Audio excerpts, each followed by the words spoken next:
supervisors of elections have asked Secretary Densler several times, tell us information, tell us how often and how credible this database is, tell us how often it will be updated, and they have no answers. They can provide no answers on the viability of the updating of the system, and this is why it poses a problem. Let me tell you a little bit about this.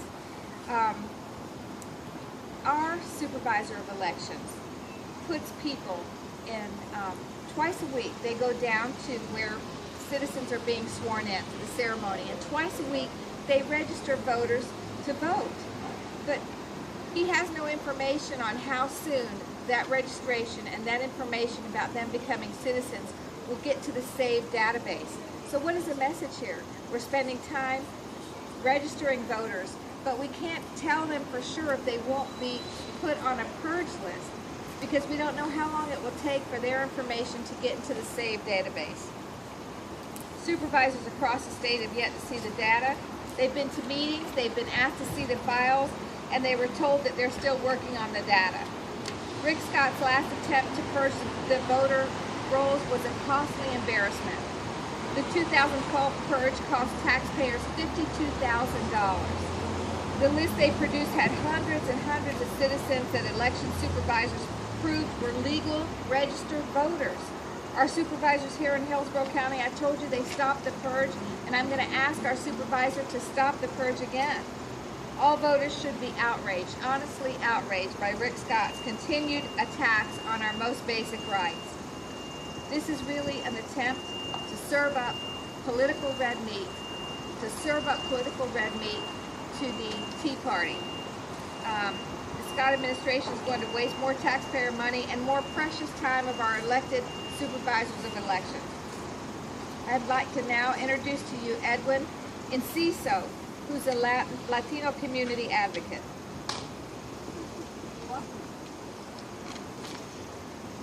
Thank you so much. My name is Edwin Enciso. I serve as a community organizer focusing on immigration reform, and I'm here to talk about the history that Latinos have with Governor Rick Scott.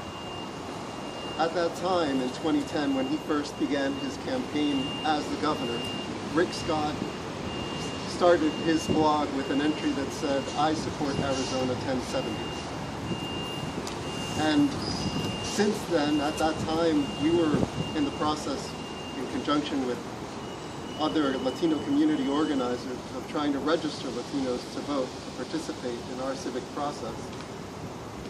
And what's terrible is that shortly after being elected, Governor Scott not only arbitrarily was part of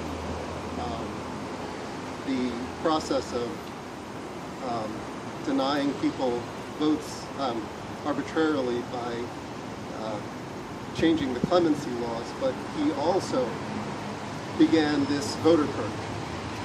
And as the representative just mentioned, it disproportionately affected Latino communities, 6 out of 10, which is terrible. What's especially troubling to me now is that we have these same bad ideas are being repackaged with the name Lopez Cantera in front of them. And it's very cynical to think that simply because there's a Latino last name, that Latinos are going to now just accept these policies. I want to specifically talk about some of the things that Lopez Cantera has said about these policies. When Rick Scott was pushing the anti-immigrant bills, and I should credit then Senator Rene Garcia was saying that these anti-immigrant bills would lead to distrust and animosity.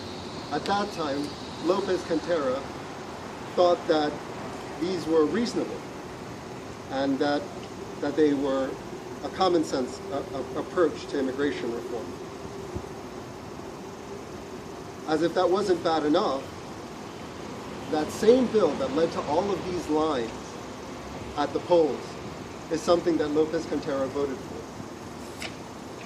And so I'm here to ask Lopez Cantera, now that he has power and that he serves as the lieutenant governor, to do right by Latino communities, to speak up against what's happening with these new set of voter purges.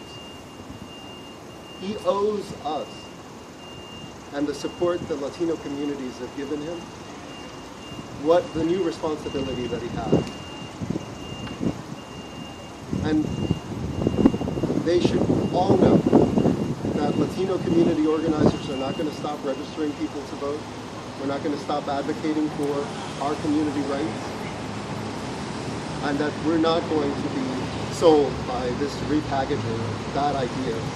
Or as Representative Cruz said, we're not happy about being asked for our papers again and again. Thank you.